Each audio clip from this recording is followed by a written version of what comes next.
Could I? When I came to like 6 months ago, when I came to 6 months ago, there was everybody male person, suit and tie every day.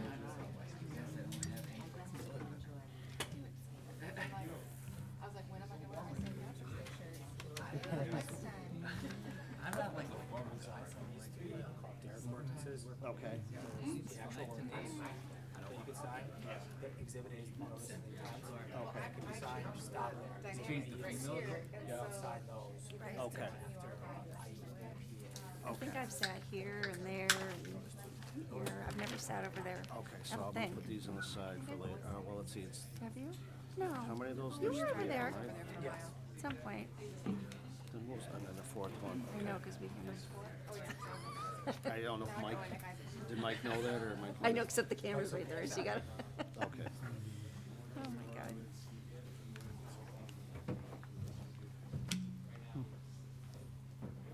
Tim, do you want me to flip to you or to Libby like in the beginning?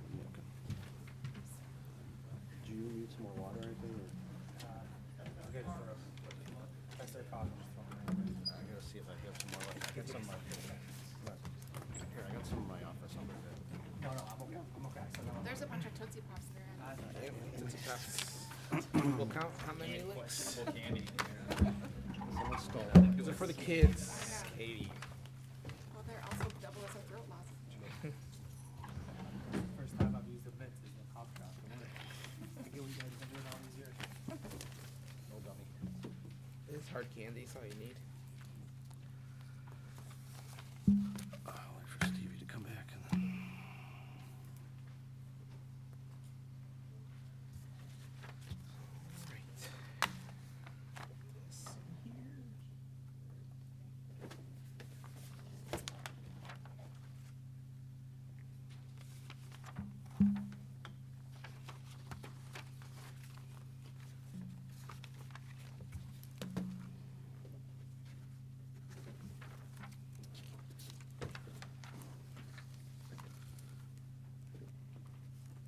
So you said stop after notice of intent to award. So don't do. Don't do exhibit C is the contract, exhibit D is the notice of award. You don't- Oh, so I shouldn't have No, done this that. was good. Notice of intent is good. And then final notice of intent. This one, stay away from. Stay away from, and then this one, stay away from. Get your, get your flannel, What happens, yeah. get your flannel shirt with the flannel maybe around your And waist. Noah will know, sometimes Noah thinks I miss signatures and then puts my signature on stuff. He was on the email. Okay. Hey, Mike, I intentionally didn't sign the last two because Adam says I gotta wait till it's Because, awarded. so it's a, Yeah, it's a so- award. What about the, yeah, let me see, that was one I was gonna ask about. Was that the last, that one was, what about the, the one we amended? Oh, he'll do an amendment if we, Okay. I'll send that to Noah. okay. All right, we're gonna get started. Ready? All right, good evening. It is 7:24 PM on Monday, March 9th, 2026. I'd like to call to order the Village of Brookfield Committee of the Whole meeting. Mike, we have a roll call for the committee, please. Trustee Ketchmark. Here. Trustee Whitehead. Here. Trustee Hendricks. Here. Trustee Naramatu. Not present. Trustee Gahuli. Here. Trustee, Trustee Kaluzny. Here. President Garvey. Here. Thank you, Mike. Thank you for being here tonight, everybody. Okay, we have one item up for discussion under regular business tonight's discussion regarding a request for proposals that the village put out. And the proposals that were submitted for village-owned downtown property located at 3717 through 3723 Grand Boulevard. As usual, we have a very detailed memo. Libby gave us a very good background memo, but I'm going to turn it over to our village manager, Tim Weiberg, before we start the presentation tonight, just to kind of summarize where we're at and what we're looking for tonight, so. Thank you, President Garvey. Yes, downtown is a priority for us and the village and the community to see it get redeveloped. So tonight is not the culmination, but is the next big step towards seeing the fulfillment of a long-term goal of the village, and that's to see these two sites redeveloped. As President Garvey mentioned, we purchased these properties between September of '24 and January of last year. We issued an RFP in February of this year seeking development proposals for these two adjacent sites on Grand Boulevard. We've had 2 respondents, and staff has met several times to iron out and to understand the proposals. We have Redwood here tonight as one of our respondents. Nath Construction is the second respondent. They are not here tonight. They had something come up that precluded their involvement here, so we will try to work with them and get them to a committee of the whole soon. I want to stress that tonight's purpose, even if Nath was here, isn't for the board to approve a development proposal. It's to hear and see what is being proposed. If the board was comfortable, if you heard both proposals, you could direct staff to move forward with a preferred development option, and then direct staff to work with the development team to come back with a development agreement, work out all the fine details of the financials, what's gonna get built and so forth. That probably won't happen tonight, obviously, because Nath is not here, but Redwood is, and so I'm gonna turn over to Libby in a second. She's gonna summarize their proposal, and we'll see where we go from there. Thank you, Tim. Libby? Thank you. So staff's been working with several different developers over the course of the last year to explore different opportunities for redevelopment. As Tim stated, it's important to promote cohesive growth and long-term growth. And in doing that, we've been following the comprehensive plan and working closely with the developers and with SB Friedman, who's also here to answer any questions as well, since this is in a TIF district. The total village investment in this property is $670,000. That is, that's exclusive of additional demolition costs and other site preparation, which we're in the process of doing right now. We've finished asbestos testing, environmental 1 testing, and pretty soon it will be going out to bid for the demolition portion of it. This RFP was issued in 2025. Redwood Construction shortly thereafter contacted us and has been working with putting together their RFP, which they did then submit sometime in September. The site plan and vision, as I said, is part of the 2018 comprehensive plan outline. We're looking for a walkable, revitalized, and engaging downtown, something that is visually appealing and pedestrian friendly.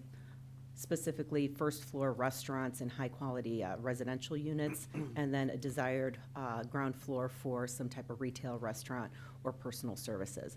Upper floors for mixed use, we're looking at apartments, offices, condos. So with that, I'm going to turn it over to Redwood. We have Steve Bletlinger here with his team, and they're going to go through the details of their proposal, which does include 2 options, as you know, in your staff memo. One for a hotel component, one for mixed use. And then we do have SB Friedman to answer any questions afterwards specific to the TIF analysis. Thank you. Thank you for coming out. I know you've spent a lot of time with our staff. It's nice to finally get a chance to see you and get a chance for you to meet the village board and your presentation. So I appreciate all your efforts so far and for coming out tonight. So welcome. Great, thank you. No, we appreciate your time, and we really appreciate the board giving us the time to present here. So my name is Steve Blentlinger. I'm with Redwood Construction Group, as well as Tower Real Estate Development, which is a sister company of ours that does the real estate holdings. I'm accompanied by Chris Koluski, one of our senior project managers. Chris has extensive construction experience. He's also worked on hotel developments, renovations. He's also done property management, even for the city of Chicago.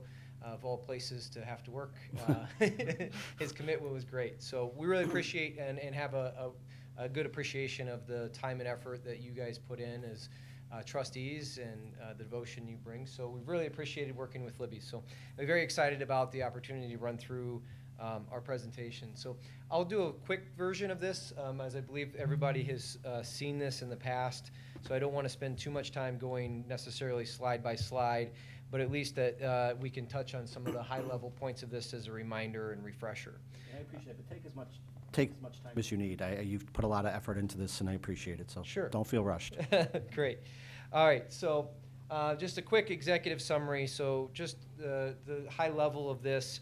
Our goal was really pretty simple with this project. I think initially when we were brought to the table and talked about what the project could be, everybody wants to build the biggest project they can, right? And I think what we learned is that this is a great first project, and the idea is to try to get this to the right size that works for the site, that works for the village, that works for the parking requirements and limitations, and that also will be something that can be absorbed in the community and be a pillar for building on the future advancement and future development. So this project was more than just a building. It was really about the idea of creating what we call placemaking, which is some place that's going to attract people, where that's going to attract businesses to want to be in the retail space. It's going to attract either residents if it's apartments, or visitors if it ends up being the hotel concept, to really want to come here, be a vitalization that the residents, the board, and also other business and entrepreneurs within the community can be proud of and want to be there. So a quick background of us. So we are both a general contractor and a developer, as we mentioned. So Redwood Construction Group has existed for going on 7 years now. My partner, Pat Kinsella, and I, we have had about 17 years of experience working together. We were at a large general contractor in the city before this called Klume Construction. And then prior to that, Pat spent some time at Walsh. I spent some time at Power. So we've had quite a few large GC experiences. So this project's really within our wheelhouse of something that we can build. We started Redwood to really focus on boutique construction. We love relationship building. A lot of our projects were always repeat and negotiated work. We aren't somebody who's going out and bidding every project we can get our hands on. So that's really led to us finding a vein where we've developed relationships with other municipalities. So we formed Tower Real Estate. We've completed a couple of relevant projects in the past that I think would be good talking points. The first one was the Field Park Place townhomes on the right-hand side. That was done in Western Springs. Again, Village sort of had a concept of what they wanted and a vision of what they wanted for the site. We were able to deliver on that and have a successful project that was financially viable. And then we are just getting ready to break ground on a project that we submitted on. Similar situation, village-owned piece of property in Clarendon Hills, Illinois. We were able to submit on that and come up with that condominium mixed use. So there's a retail component and a condo above. We did try the hotel concept here, to our credit. Unfortunately, there was some feedback from the community that they didn't want that close to a school and that close to other residences that were right next door. I think hotels sometimes they hear that and it gets the bad rap of people that they won't want there, transient people in and out. We believe strongly in a boutique hotel will avoid a lot of those issues. But unfortunately, that component of that project fell through, so it is just a condo building and retail space. But it was a great learning experience for us to underwrite the hoteling concept, understand how we would manage a small boutique hotel. Subsequently, we brought on a few team members, so Chris, as I mentioned, as well as another senior PM who has some hotel background. So really the idea is the hospitality, whether it's a restaurant or whether it's a hotel or even just a condo apartment building, really they all kind of have that same vein of building something that's high quality, that's well thought out, that provides activation for the area around it so that people really want to come into the space. It needs to be inviting, and then it needs to fit into the aesthetic appeal. So that's some of the things that we really focused on that have made these two projects extremely successful, and we're looking forward to breaking ground on the Clarendon Hills project, and it'll parlay really nicely if we are awarded this project to continue our efforts that we did there with the entitlement, working with the village staff, working with the financing side, and then also aligning the private market so that it's an investable project that has the returns needed to make it economically viable. So quick project overview. I won't go too depth in this, but you guys all know the options of the project, but we've really looked at two.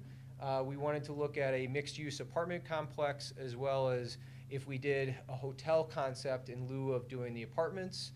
There's a few reasons we like this idea that I'll just touch on briefly. I think one of them is just the future of Brookfield as it grows and attracts more development, whether it's in the downtown Grand Boulevard or your Congress Avenue Parkway, the TIF development that you're doing there. That really you start to think about how to, again, place make and attract people from outside other communities to come into town.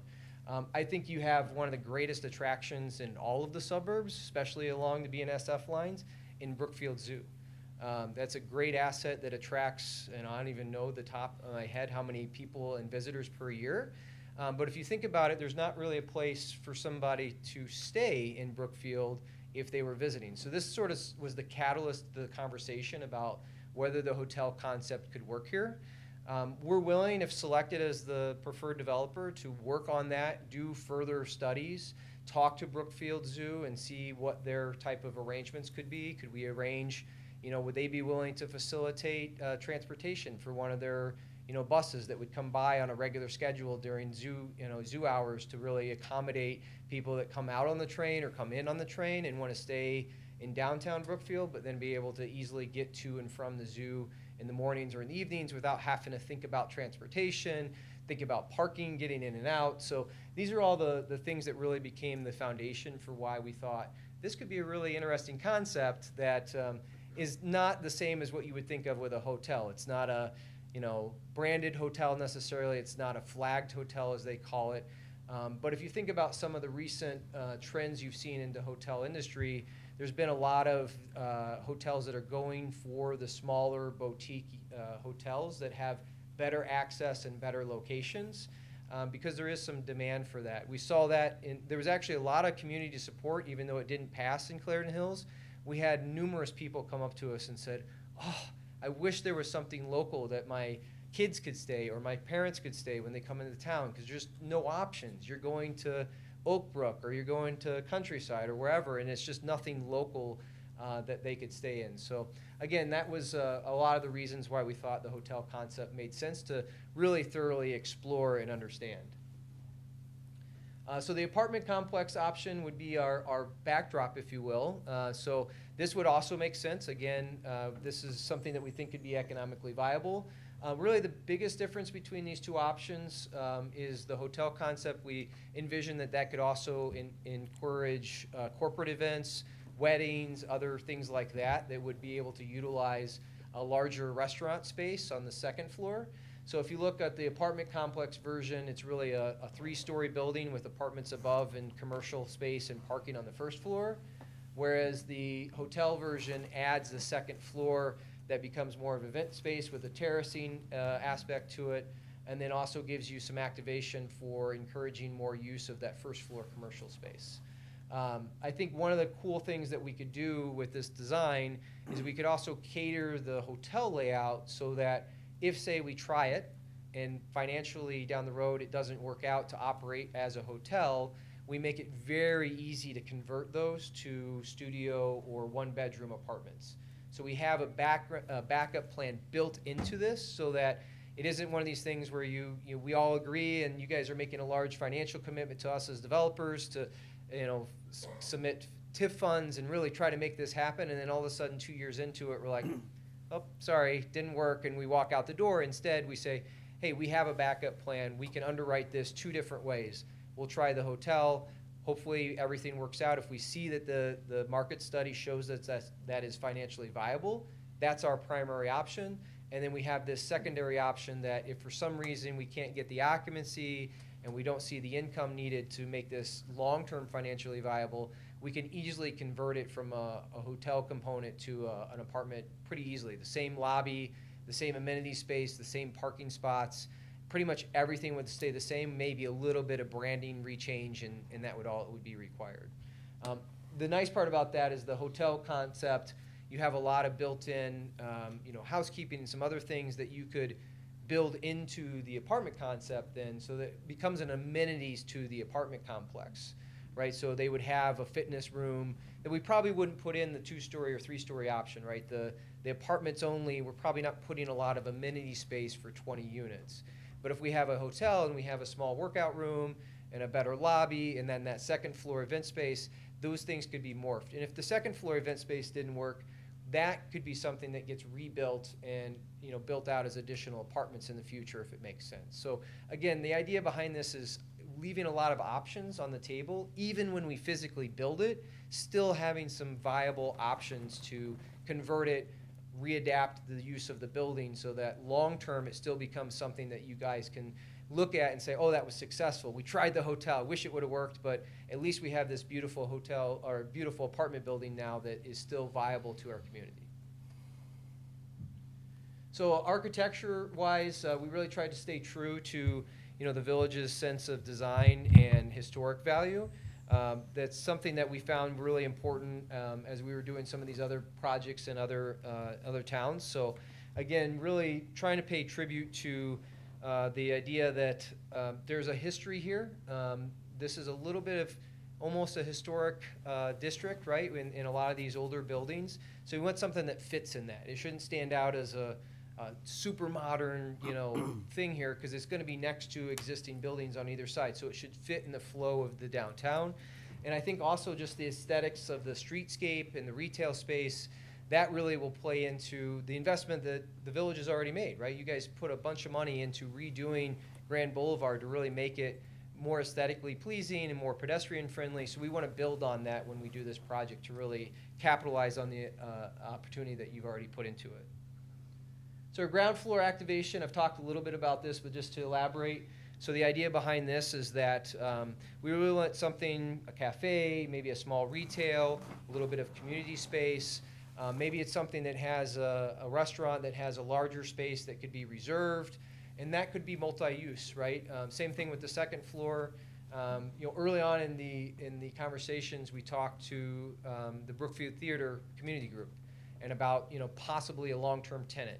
Well, unfortunately, they don't have enough revenue to be a long-term tenant, but if there is a space that is flexible and can be used and they're going to hold events, maybe they practice somewhere else, but this could be a place that hosts their events where they have people come in, and you could have catering from a restaurant or cafe that's in the building. So really thinking about complementary uses when you look at the grand scheme of things, and then also looking beyond just our development and looking up and down the street and across the street to see what else is going on in town. What else do the business owners in town, talk to the community business owners, find out what they would like. Have they heard of anybody that has a space that's too small, that they'd like to expand, or they have a friend that they met that would love to be in Brookfield as well? And those are who we would target for the leases for the space on the first floor. So then the retail space is dual purpose, as we talked about. And then the upper floor is really, this is going to be, we're very proud of what we build. We bring a high quality to every one of our builds. I know a lot of times that sounds expensive, but you can really get extremely good quality and still be very reasonable with budgeting. So LVP floors that you can get them where it looks like a wood parquet floor is really reasonable these days. There's a lot of things that you can find that are relatively affordable that still provide that really high class architectural design. So another key point of the RFP was the environmental aspect of this. So we've actually, on every project we've been doing lately, is EV and solar ready. We've actually looked at solar investments on a few of our projects. As an apartment or a hotel, that could make a lot of sense for this property. We may go all electric in this property and eliminate gas in the building, so that's one of the options. Another thing that more recently, even since we submitted this, that we've had conversations around is geothermal for heating and cooling solutions. So that's becoming a good program now that there's some framework around it where other operators are doing this in apartment buildings and other mixed-use developments that makes sense, where you're replacing the condensers on the roof with some piping in the ground, and it's about the same cost when you get the tax credits back as the original investment that you would have made in a traditional system, but it's a much more energy efficient system long term. So we absolutely will look at that for this, both from a solar and from that aspect. And then just in general, all of the materials we use today, pretty much everything has started to go towards this LEED revolution of green building products. So, but we can really focus on that and say, okay, let's use a flooring material that's 70 or 80 or 90% recycled materials. Let's use doors that are made out of recycled materials instead of cutting down more trees for them. So there's a lot of those little things that we can do that drive this initiative, that if they don't drive cost, there's no reason not to do them, right? So we'll definitely look at that as a component of this development. So public benefit, I think probably the biggest thing is really the downtown activity, creating that viable placemaking that we talked about. And this really should be something that the residents, the visitors, are proud of, that they want to visit, and then more importantly, financially, drives that tax revenue, right? Both from residential taxes. If it's a hotel, you're also going to get some lodging tax income.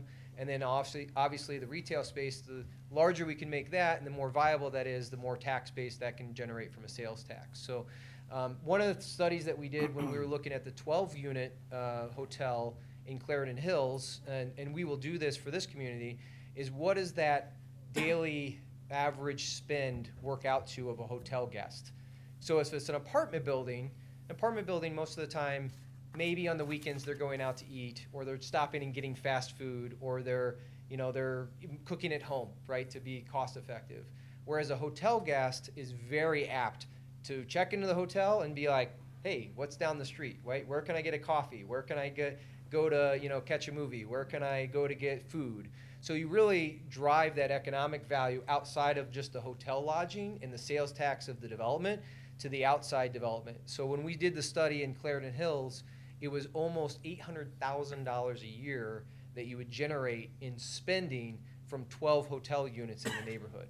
So you really think about the impact that it can make on the commercial viability of other businesses in town.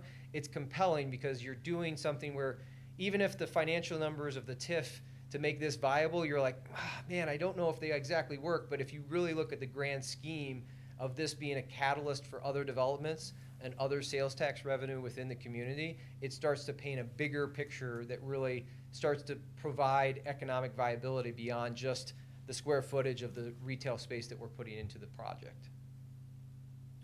So with that, we've looked at this in depth. Again, this was a very early preliminary study, so I will say, we tend to be more conservative on a lot of these initial reviews of what the project will be and what the sales tax and what the residential tax will generate. But again, this was a challenging financial project. I will admit that, the size of this, if it could be 40 or 50 units, that ongoing tax incentive probably would not be necessary, right? It'd be self-sustaining once you get that catalyst for the construction and the land value. We looked at that in the first place. I wish it would work for us, but as I ran the numbers, I couldn't build a project that would be parked at a quarter of a spot or a half a spot per unit. It just economically, it works, but from a practicality of rentals or hotel guests, we want to solve problems with our developments, not cause problems. And one of the things we'd be concerned about is if we tried to say, well, we can build a big 60-unit building, but then all of a sudden you're like, well, we only got 20 parking spots. And then the question is, well, what do you do with everybody else? Where do they park? How do they get licensing? It creates an additional burden to the neighborhood. Now, if you guys had a parking structure and we could work out a lease or a few there's other ways that it could work, but obviously this is the first catalyst. This is that good starting point of a project. So that's one of the reasons why, as we worked with Libby, we sort of right-sized the project. The downside to that is there's still a lot of construction cost. The foundation's generally the same amount of cost. Excavation, utilities to the site. A lot of things, they don't go down just because you made this building smaller. There's an underlying cost. And the roof is about the same price, right? Doesn't matter if it's on the 5th floor or the 2nd floor, that roof costs the same amount of cost. So that's one of the things that really drove some of the requests for the financial incentive on this project. And then so again, just to drive that point home, all of our projects are funded with private investment. So we do have private investors that join us on these projects, usually as limited partners, to return to the capital market. So some of these projects are very difficult to get fundraising for unless they meet certain requirements or certain estimated returns. And generally, this falls in this opportunistic, it's above a value add. It's ground up development, which demands a higher return on investment because generally speaking, these projects are usually more risky, right? There's a bigger chance, like to get somebody to invest in a hotel in a town that's never had a hotel versus you're just building another one or you're renovating an existing hotel. The investor returns in the private market need to be subsequently a little bit larger. So just an interesting slide that I think really is based on some national averages that tell the story as to why they need, why the project can't be break even, right? Why does it need a little bit of profit in it? It's because we need to be able to have capital partners to facilitate this. I'm sure we'll be approaching Brookfield Bank if we can as a lending partner. We've used them successfully even on another project we're using them on now. So we have great banking relationships, but the private equity side of things definitely drives certain demands that we have to meet in today's market. So that's generally it. A timeline of this, I think, is pretty straightforward. We estimate about a 24-month total project cycle that we'd have to work through from the time we're signing the RDA to when we're able to deliver the project. A lot of that is going to depend on that phase one, the preparation and infrastructure, that first year.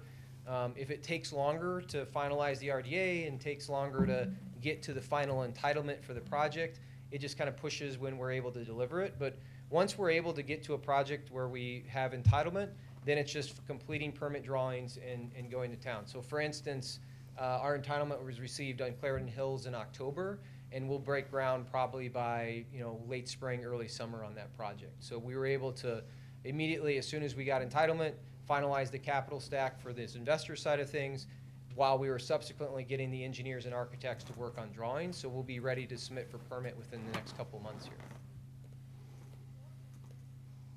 So other than that, it really leads to our other slides, which I won't bother going through in detail here, and I'll open up to any questions that trustees or other staff may have.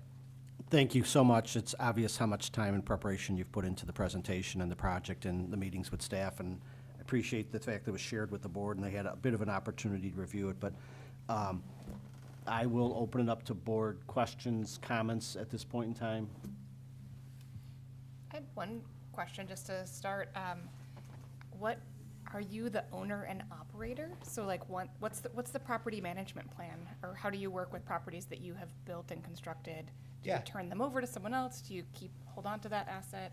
Our intent is to be long-term holders of our properties. Anytime it makes sense, then we can. So, some of the products that we build are for sale, like the condo project. But for example, even in Clarendon Hills, we'll hold on to that retail space as a long-term commercial asset that then we will lease and manage on our own side. It doesn't mean that if somebody comes in and offers us an offer we can't refuse and they're a good operator that we won't sell in the future, but our intentions on all of our projects are to be stewards of the projects, long-term holders.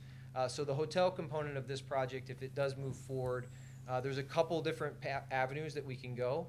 Some of our staff, as I mentioned, have relationships with more flagged operators. So if it makes sense to strike up a partnership with somebody who's okay with a 20-unit hotel, we may pursue that and then have that be part of the management, whereas we would still be the owner and they would be the staffed, the flagged, if you will, branding. The other option is we just operate it as a boutique property, which we're open to as well. We've had a partner in the past on other development projects that currently has a few projects that he operates like this. They're like 4 to 8 units each, and he does it all digitally, right? So the check-in, check-out process, the keying is all done via digital keys. Mm-hmm. Everything has cameras in the lobby and keeps safe, but he's able to check and manage check-ins and check-outs. And then he has maintenance staff that's able to take care of anything that goes wrong. And then obviously the housekeeping staff that'll come in and do the cleanings. That's all just part of the operation. So when we build the financial model for that, there's expense line items for the management. If we can self-manage it for that, we will. Otherwise, we may bring a third-party manager in. But ultimately, ownership, we want to hold on to all these properties as long as we can. Thanks. Do you have an architecture partner already, or does that come later? It'll probably come later. Mm-hmm. Yeah, we have a few firms that we've worked with in the past. We did a lot of the design concepts that you see in-house. Mm-hmm. We have some very talented individuals that work for us that are very savvy. None of them are licensed architects though on staff. So when the time comes, we will work with a licensed architecture firm for the planning and engineering. Recently, we've used OKW on the engineering side. We've used V3. We've used a few different other ones in the neighborhood, but those are the ones that are doing a current project for us at least. So, and a lot of it comes down to what the property is and what's going to be built. There's certain architecture firms that are very well suited for a boutique hotel, but maybe not an apartment building, and vice versa. So, and some of it's the constructability. Is it a wood frame building and is it a masonry building? So those types of things will determine who we end up selecting as part of our team. Thanks. Of course. So in these types of buildings, I know you mentioned in general some of the types of commercial, retailers you could put in. What have you, I assume because you've done those before, you have some relationships with some of those. don't know if they're all independent or if there's any chains or, what do you, I don't know if you have any ideas for those, but what have you seen has been most successful in Sure. terms of the type of business that would do well on the ground level? Yeah, so one of the things we've done a lot recently is we've built a lot of restaurant space. We're actually doing an expansion of Blackberry Market in LaGrange right now, downtown. So we have a very good relationship for them. We've done quite a few projects as they've expanded. We've also done a central kitchen for a few operators. So we have a Mexican restaurant group that's a very authentic Mexican group.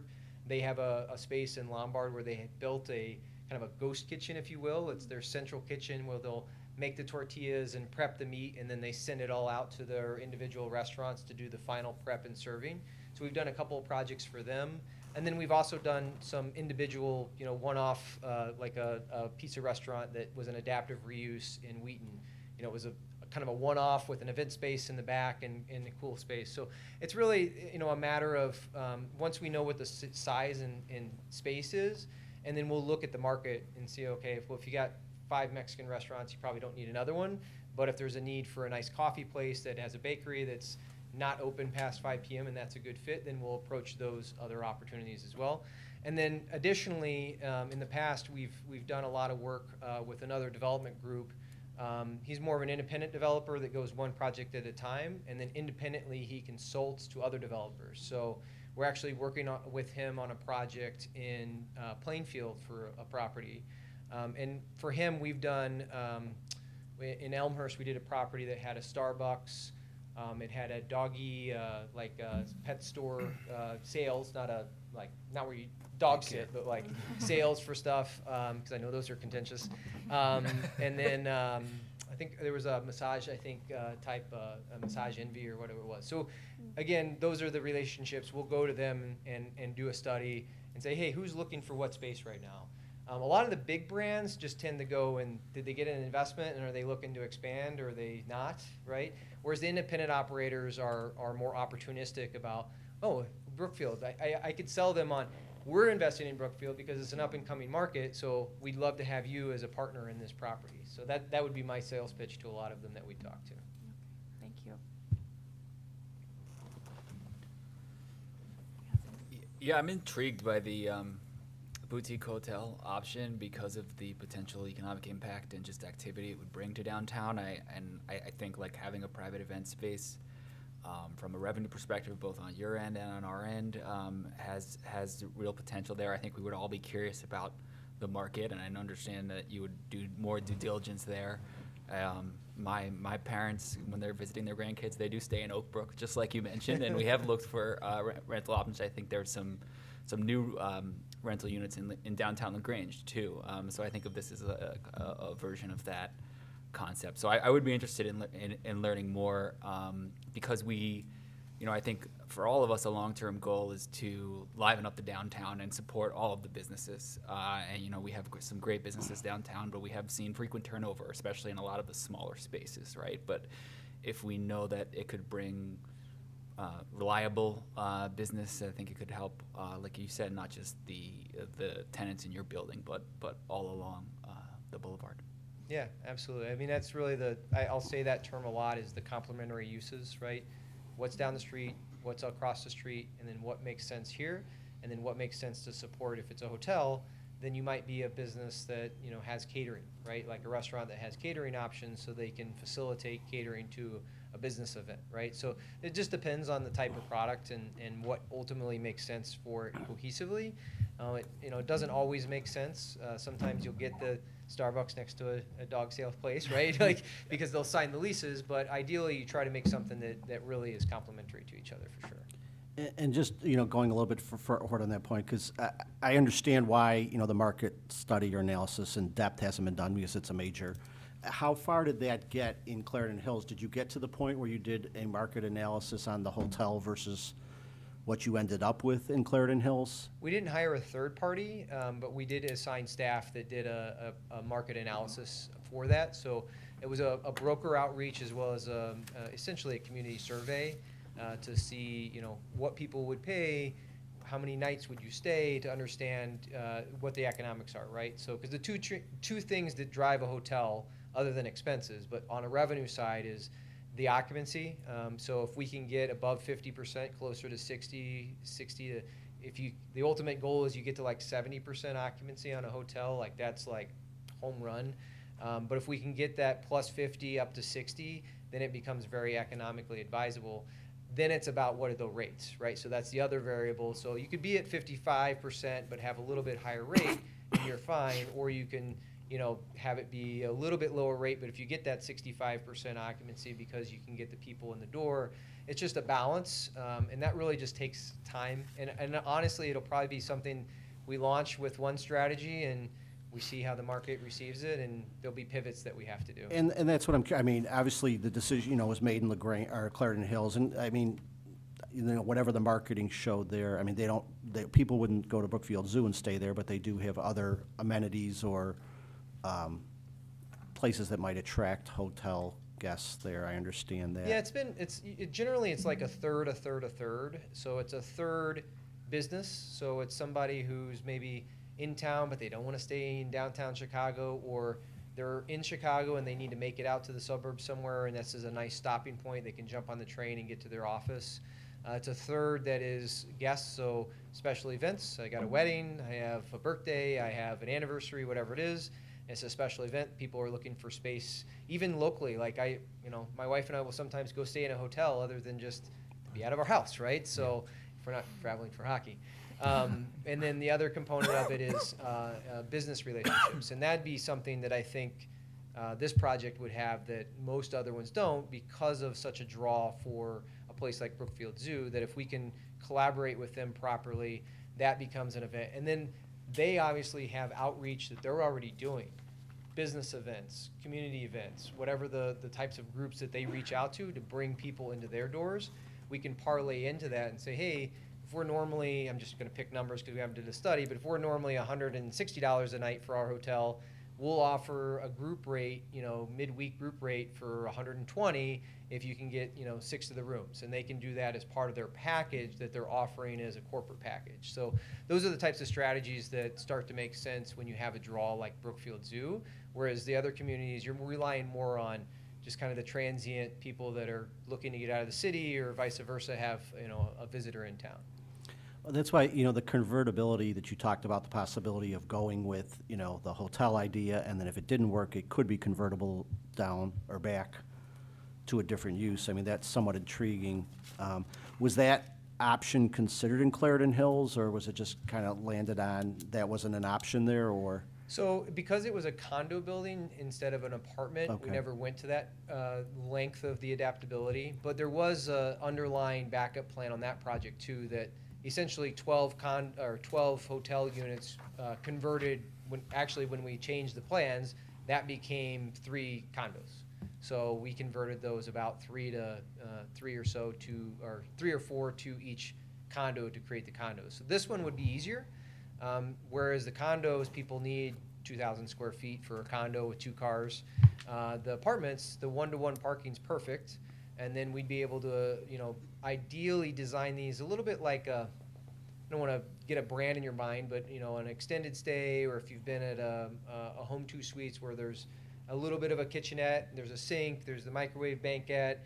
It'd be pretty easy to put an electric stovetop into these to have cooking within the units. And we can put some of the infrastructure in there so that we have the recirculating hoods, we have the air exchange, whatever's needed, so that it can be an apartment versus a hotel. And then the hotel can function, maybe it's a happy median. Maybe we find that the nightly hotel concept isn't working, but that longer term or midterm stay hotel concept really works. So maybe that's an option that we could go long term. But again, it's really about that flexibility within the design. And as long as we have that forethought, we'll make sure there's little things that you probably wouldn't see in a hotel that would make sense in an apartment that we build into the original design, to either be something that we could just open up the drywall and take care of that, or we just build it and it's a little bit unique for a hotel, but it makes it very adaptable to be an apartment long term. I had a question around that, just Sure. if you've looked at, like, it's all or nothing, like, is it all hotel or all apartments, or did you look at a combo of half of it is apartments and there's a subset that is? Yeah, good question. We did. again, comes back to right-sizing the project. It could make sense if we had 40 apartments and we could take, 10 and start with a 10-unit hotel. The problems you run into is that the scale of the building has to get large enough to accommodate 2 separate entrances, 2 separate hotel lobby and residential lobby, and then potentially, most likely, 2 elevators. Because I would personally not want to be in a hotel or an apartment and have to share the same elevator for both, right? So it probably needs to be 2 separate elevator bays Makes too. sense. So those things start to drive costs to the bottom line, and then it just is economically not viable. Thank you. So a few questions.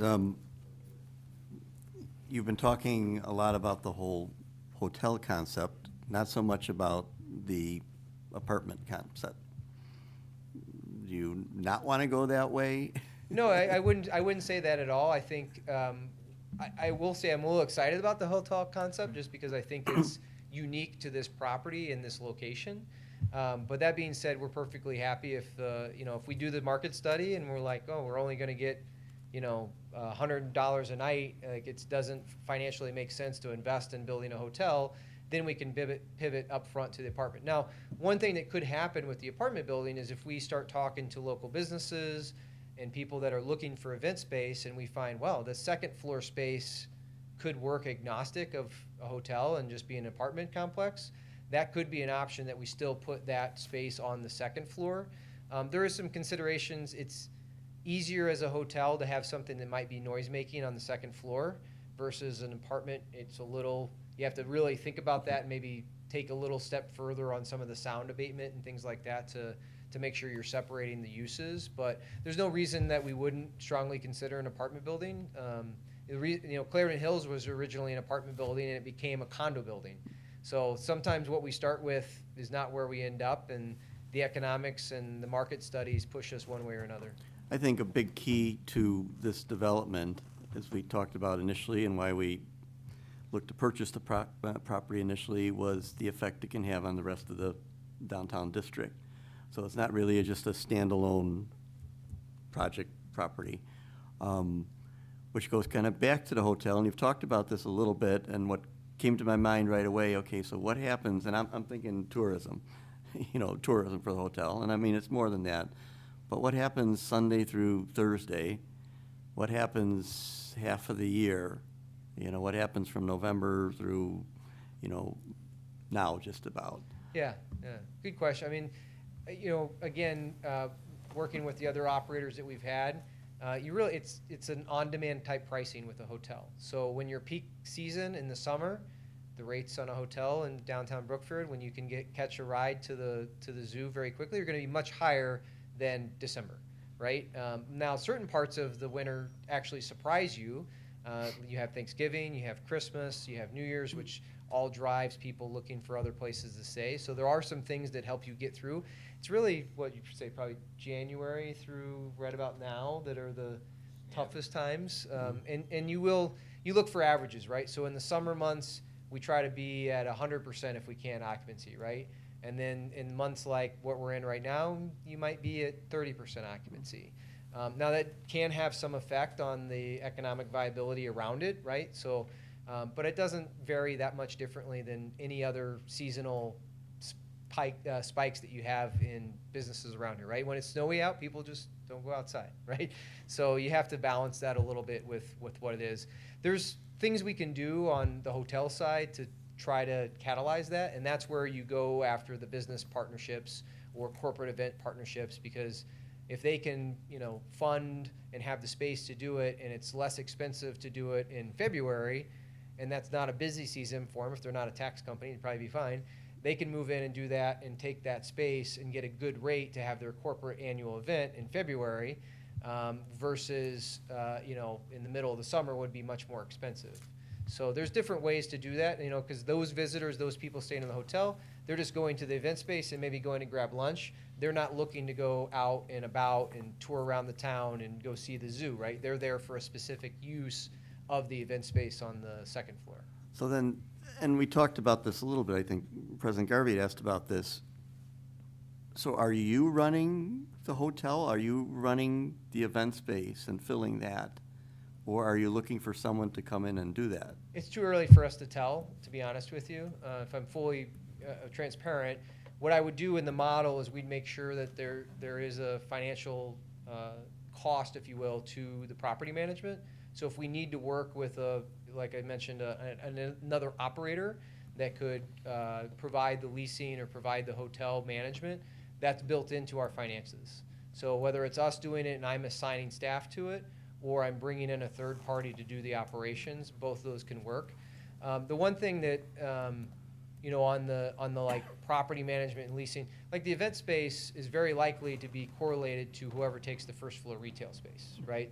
There's a good chance that maybe that's a restaurant, and then, you know, they have some agreement for the space on the second floor or a portion of the space on the second floor. It's not opposed to splitting that up too. It could become multi-use. We've seen a lot of demand, like one of the things for the retail for Clarendon Hills might be co-working space.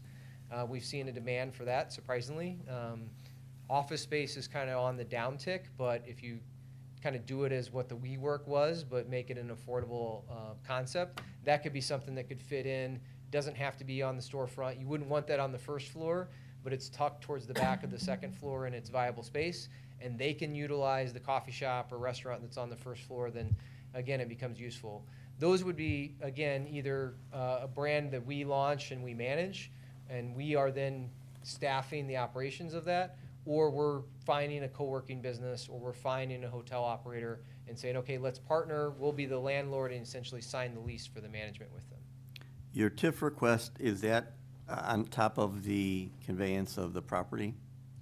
Yeah, I believe there's a TIF component of conveyance of the land and then a TIF request on top of that. So the 2.3 million to 3 million was on top of the conveyance? Yeah, and a lot of that those things will work itself out as far as what the actual business plan is and then what the construction costs are going to be, and then working backwards into, is it 2.3 or is it less based on what the sales tax and the property tax generation is going to be from the property. Because a big component of that's going to be, as much as we can, have to be a pay-as-you-go model based on what the property taxes are. So a smaller project's going to have less property tax, right? So we have to balance those two things. And then you talked a little bit about the Clarendon Hills project. Are there other substantial projects you have going on right now? I mean, are you all over the place, spread thin?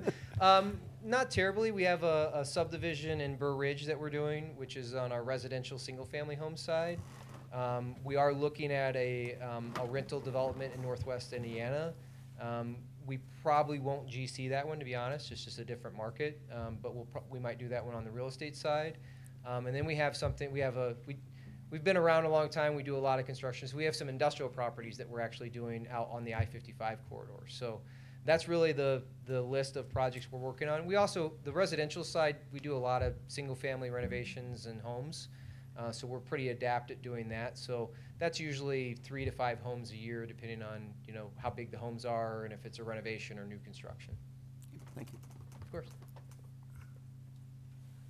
I think this might be best addressed to the TIF consultant, but I'm curious, given the size of the TIF incentive we're talking about here. Obviously, we don't have anything close to that in the TIF currently, so I understand we're barring against that. And so can somebody talk me through the financing of that and the impact, not just on this project, but on the TIF overall and on the village overall, if we were to take that step?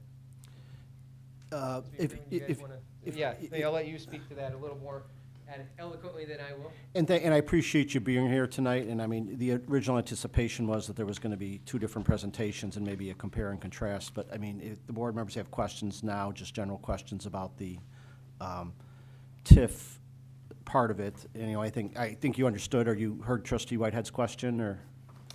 I did, thanks. Hi, Jeff Dickinson, SB Friedman. Glad to be here and try to help the board out. I think the selection of the preferred developer is an important step. I mean, everything they've said makes a lot of sense to us, and they've got to evolve their project. And as the project evolves, the TIF financials evolve. We've done TIF projections on your behalf for the 2 scenarios that they're speaking of today.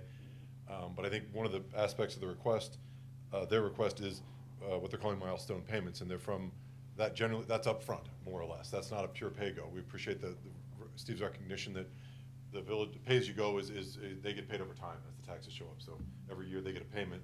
They're asking for some of their assistance to be more upfront, and we have to work through that with them. There are obviously limits on what you have in the TIF fund to be able to do that. So it's a public-private partnerships is what we do, but it's a complicated kind of double dance. They've got to do the private side dance, and then we've got to dance together to make sure you all can do, collectively we can do what you need to do. So it's a valid question, and we just have to work through it, frankly. We don't have an answer quite yet. I think it's down to what exactly is the need, how fast do they need it? Is it, do they need it under construction period? That's more aggressive than other forms of earliness. So we'll have to evolve it as the projects, and frankly, get down to one project.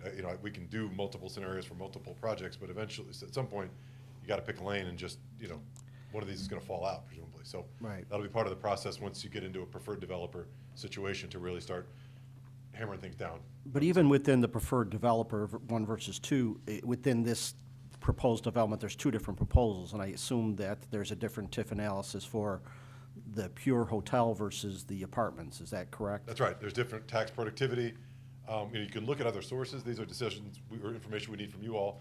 Is sales tax on the table as a source or not? Some towns say yes, some towns say they got to live on TIF alone. So, but yes, the TIF projections will be different. They are different. We've done them, as I say, but I'm not sure if they're worth talking about, frankly, yet, because the projects are kind of evolving. But Right. absolutely, there's 2 different sources, and then they've got 2 different needs. Like the gaps are different in their pro formas. The TIF projections are different right now. At some point, all this has to work. And it's maybe more of a process question I had, because, I mean, in terms of who's making, and this is more to Redwood, who's making the decision if this is, I mean, you looking for direction from the board that we prefer hotel versus apartments, or? you Well, know, ultimately, yes. I mean, the answer to that's always going to be is if one of these is more preferable than the other, we'll focus our efforts on that and make sure that it works. And then we would do our economic analysis, come back, and as mentioned, we'll say, okay, here's what the need would be, here's the gap for this model based on, some preliminary drawings. And that's really where the selection of preferred developer comes into play. The first thing we can do is really get some terms and framework of an RDA. Once we have that settled, parallel to that, we can start saying, okay, let's bring in a design professional to start looking at what the actual, what is the floor plans actually going to be? Are they close to what we concept, or are we way off for some reason? And then what parallel also doing the market study. So we'll look at, both of those at the same time. So we'll do a market study on the rentals, just to confirm. We did this a year ago when we first started working on this project. So we need to reevaluate those and see where the market study is for rents. And then we also need to start digging in on the hotel concept. And then really that can be one of 2 ways. We can either do it like we did previously internally, or we also might, leverage some of our, staff now that have relationships to talk to some current operators or consultants that are in that vein and understand it. And then, if it's something where the economic burden is too much for us up front to do that economic study, we may come back to the board and say, look, we really say, yes, this makes sense as a hotel, here's the proposal that we need to agree to that, is worth the risk of taking to do.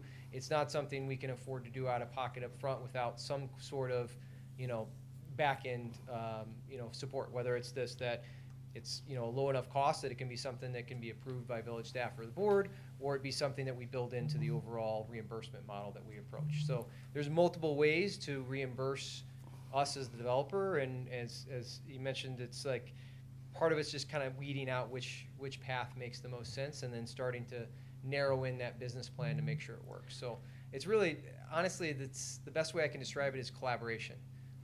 Because if I told you today, this is what I need or else, I'm probably going to tell you something that you're going to say, I don't know that I can support that, right? And I appreciate that, and I understand that. I'm trying to, put myself in the board member's shoes, that to make a decision about, kind of naming, you're the preferred developer to continue deliberations with staff. I mean, we still have 2 different components of yours. I mean, the TIF analysis on both, and obviously the TIF, contribution is going to be a part of the board's decision in some level. So not knowing which way we're going before we get the analysis, I think, is challenging. But, I mean, I'm not saying it's insurmountable. It's just I was curious about the process.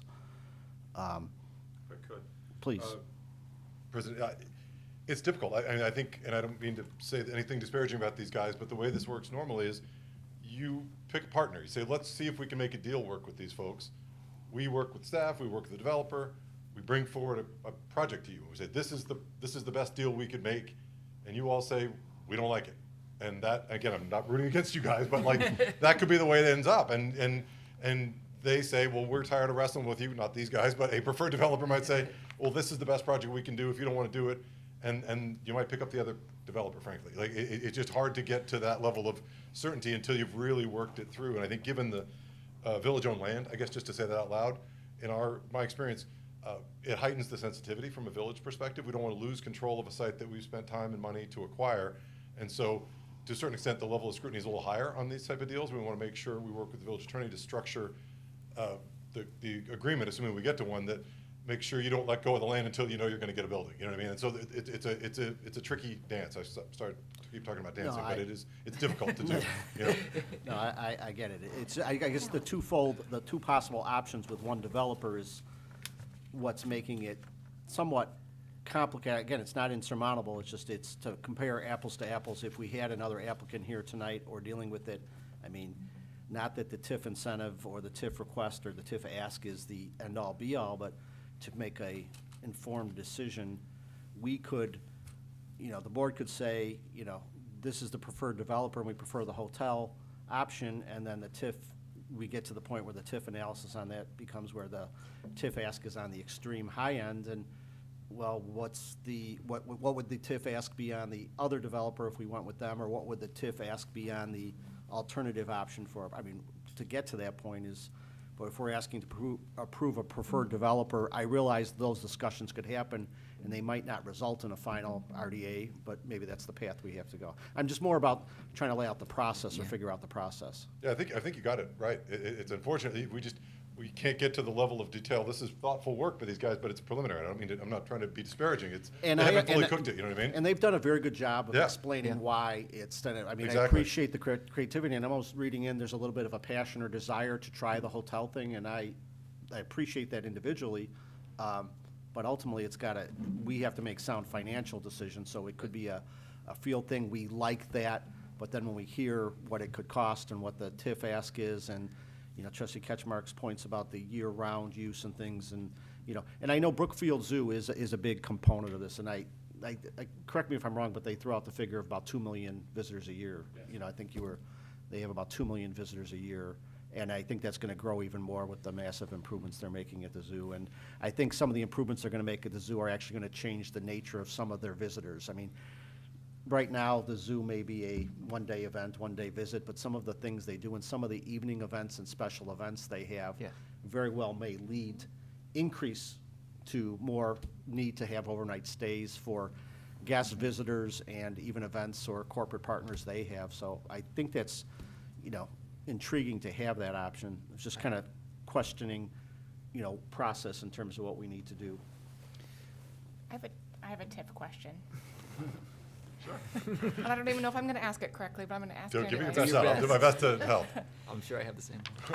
I'm curious, if we are paying back an amount of TIF over years, how much is coming back into the TIF, or the investments coming back in, that we still have the whole rest of the business district to be investing in. And so are we bankrupting the TIF for 10 years, or is there an amount that we're going to see some value coming into it and only a portion of it is getting paid back?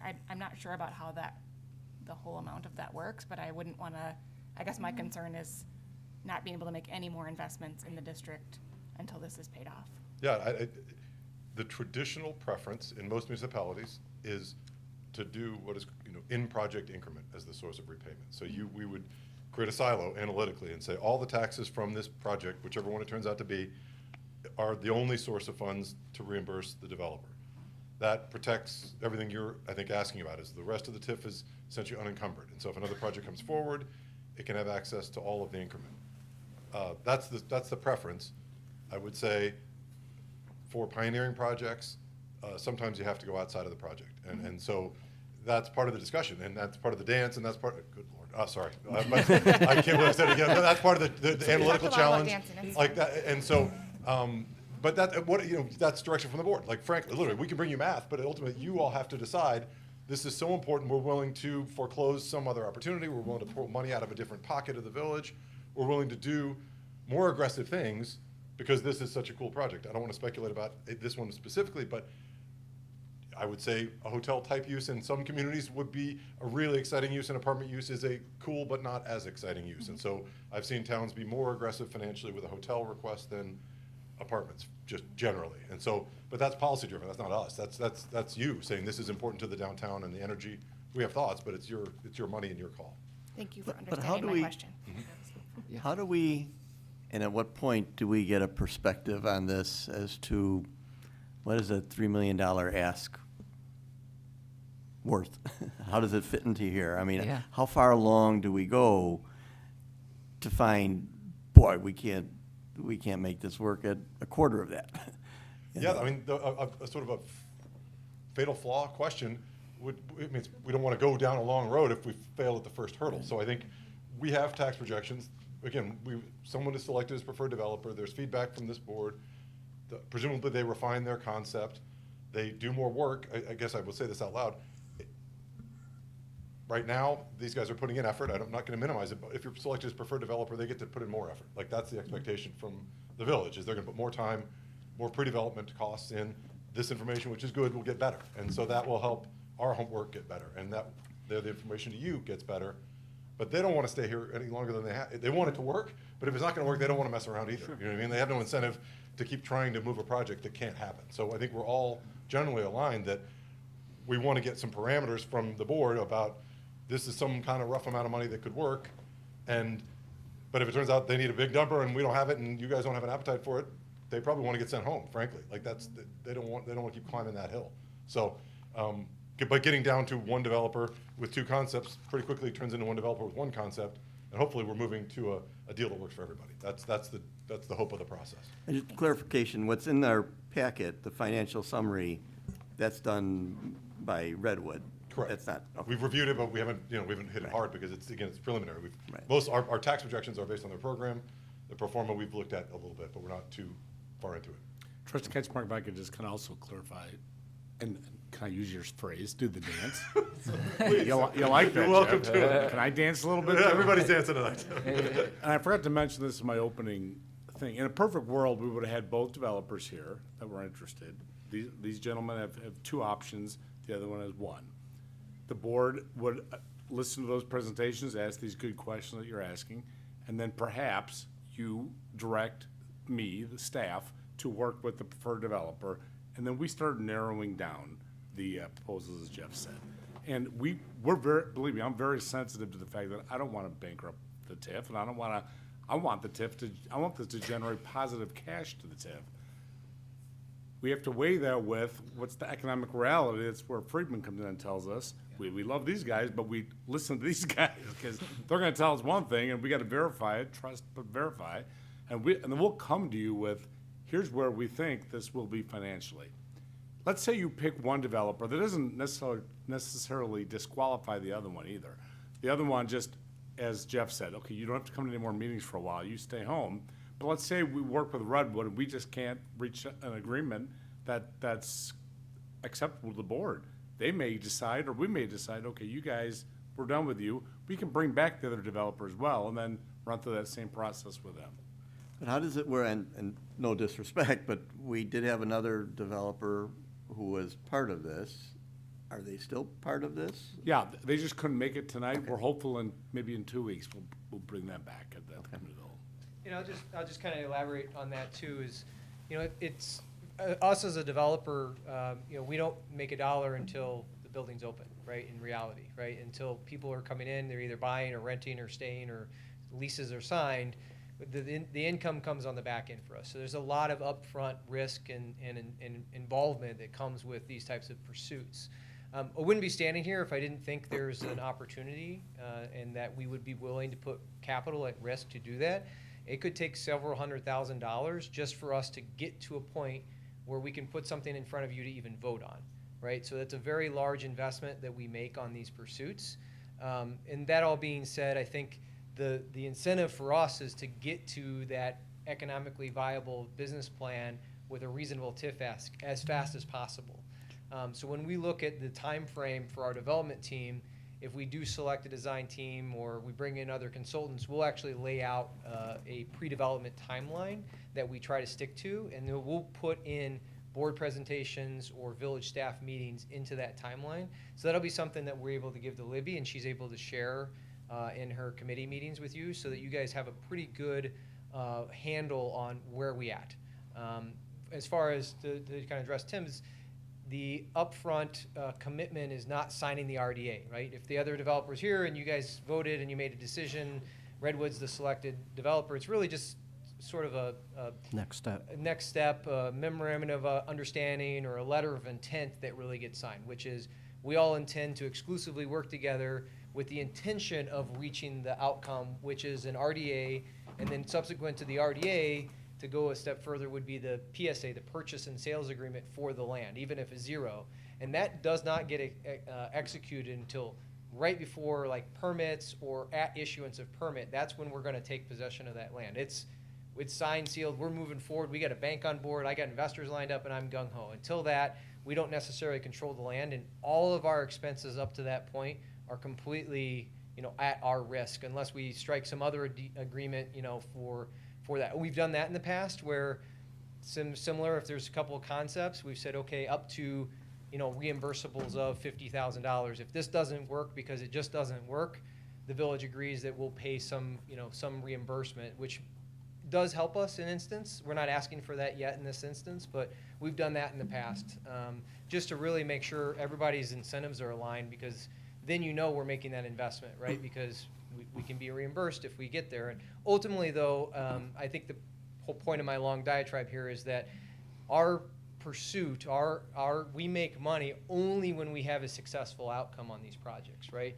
I don't, get paid necessarily along the way because we had great conversations and I presented an RDA, and even if it gets signed, until the shovel's in the ground, I don't know that I'm probably going to make money. And even then, it's still risky because we gambled on a business plan that has to pay off and people have to use it or lease it or rent it or whatever the case is. So just that understanding is that the commitment that we would make if we're selected as a partner is that, we're going to go all in because we want our time to be worth it, and obviously your time to be worth it working with us. So hopefully that puts a little at ease here. I know it's a big ask up front, but they're just numbers on a page until it becomes reality anyway. So there's a lot of work to be done before we can put something in front of you for a formal vote for approval.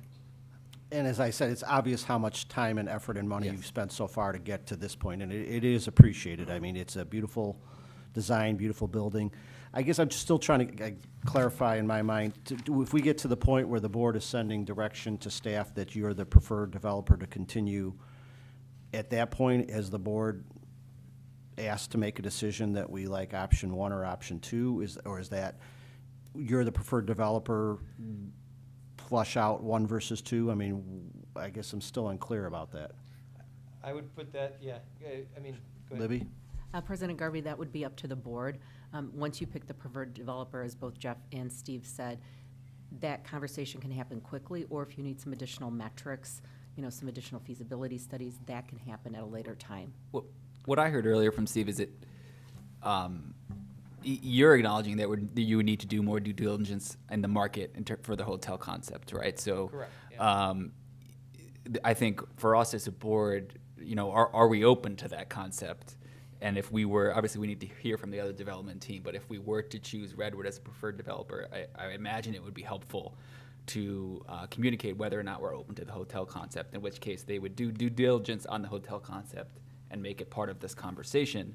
But it wouldn't be worthwhile for them or for us if we ultimately aren't interested, would never be interested in the hotel concept, for them to study that any further. For me personally, I would be interested in learning more about the hotel concept were we to choose this developer, but I feel like it would be helpful to have that consensus as a board, right? And I agree completely. I just trying to put myself in trying to make this situation, trying to make a decision without knowing the TIF impact of one versus the other. The TIF asks, with Redwood, hotel only versus apartment only, to say, okay, you're our preferred developer, and we like the hotel, but we have no idea what the TIF analysis says for versus hotel versus apartments. I mean, that's my concern. that would be part of the back and forth. Well, that's what I mean, but, You know, so if we get he's to. gonna be chasing 2 lanes for some distance with his money, you know, so like And wants that's, to cut those I guess short, that's you what know? I'm clarifying. Well, if we get to the point where we say Redwood's the preferred developer, staff move forward with Redwood, at that point, there'll be still, both lanes are still there, and you'll bring forth some more in-depth market analysis on the hotels. But at that point, we'd be able to get a more in-depth TIF ask analysis from our consultants. Yeah, and I think Trustee Whitehood made a good point, which is, it probably would make sense, you know, in a closed session to discuss this among yourselves and say, are we supportive of the hotel? Do we want to explore that? And if the answer is yes, then we have that direction to say, okay, at least we know we're pursuing the 2 avenues. If the consensus is, this isn't the right site or the right time, or we're afraid that the TIF would be too big and it's too risky, whatever the case may be, that would be the reasons to not vote for it, then you can have that consensus up front. Doesn't mean that it's off the table long term. It just means that we would just focus our efforts on the apartment complex option, see what's viable there. Is it a 2-story, 3-story, 4-story, whatever the actual product would be, and we can focus that. We would appreciate that clarity up front, to be honest, the sooner that is. But as we've all talked about, we're pretty comfortable with the fact that if the selection is, all right, we like Redwood, let's do some work over the next couple of months to figure out which option is the most viable, and then we present some of those findings. Then you can make that, then you could have that decision too, right? It doesn't have to be up front, but I think everybody would be on the same page that time is of the essence to get to that decision as quickly as possible. So it's a yes or no to the hotel. And there's other things that could be done. We could survey the local business chapter and talk to them, and the Chamber of Commerce, talk to them, and maybe poll, if you have a way to poll community members, just to make sure that there's, the worst thing we'd want is everybody in this room, we're all like, hotel, hotel, and then you show up at a public hearing and there's 100 people standing behind me that say no hotel. I can tell you that's not a fun night to sit through. So the sooner we can know that we don't think there's going to be any major push. There's always somebody doesn't like anything, right? I won't go down that road, but just as a consensus, if the board supports it and the community supports it, then that makes it even that much more viable. We'll work that much harder because if people want it, that means it's going to be successful, right? People are going to want to stay at the hotel. If it's not well received, there's no reason, there's no financial incentive to push that. So hopefully that makes sense. Thank you. Yep. Other questions right now for Steve or Tiff, SB Friedman at this point? Because, I mean, tonight, we thought we were going to be making more of a direction decision tonight, but in fairness, we are going to give the other developer a chance to come forward. But you gave us a lot to think about tonight. Again, I can't say it enough. I know how much time it's very impressive, the design and the quality and your presentation, and obviously you're sophisticated and experienced in this area. So you gave us a lot to think about tonight, and we will communicate through staff after, and hopefully we can get the other applicant in or other proposal in as quickly as possible. We know time is money, so we want to move this thing along, so. Thank you, President Garvey. I appreciate it very much. And to the trustees, thank you for your time. Village staff, of course.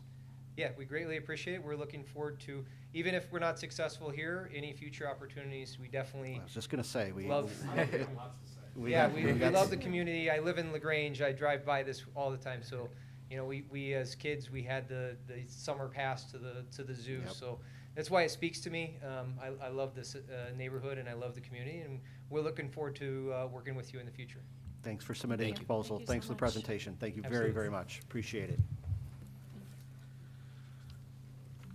Okay, that was the only item we had under regular business. Once again, I'll open up to public comment. Is there any public comment in the audience right now for the committee of the whole? Anybody? Yes, if you could please just come up to the microphone. Just state your name, please. Hi, I'm James McCathern, 9506 Jefferson, resident since 2015 of Brookfield. I came to talk about a different matter and just to come to my first meeting. This has been a really great educational experience. Welcome. Nice to see you again, Katie. And frankly, I don't know enough about it to advocate for either of these vendors, but I really enjoy the idea of the hotel. I think Brookfield needs some bold new direction. I come from living in big cities my whole life. I've been here for about 10 years, and I'd love to be able to go out to eat to, just, above just a place with good bar food. I think the idea of a hotel with a good restaurant and a couple of other exciting businesses in that area would be a great idea, whether you choose these guys or someone else. So, Appreciate you coming out. Welcome. We're here every second and fourth Monday. Make it a habit. Any other public comment?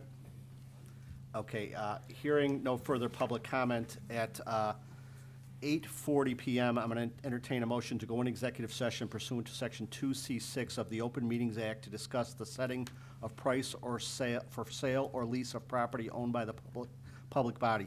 So moved. Second. The motion to go into executive session was made by trustee Gahuli, second by trustee Kaluzny. Roll call, please. Trustee Ketchmark. Aye. Trustee Whitehead. Aye. Trustee Hendricks. Aye.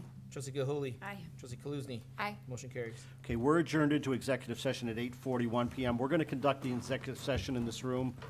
I don't anticipate any action coming out of executive session, so anyone that's not participating in the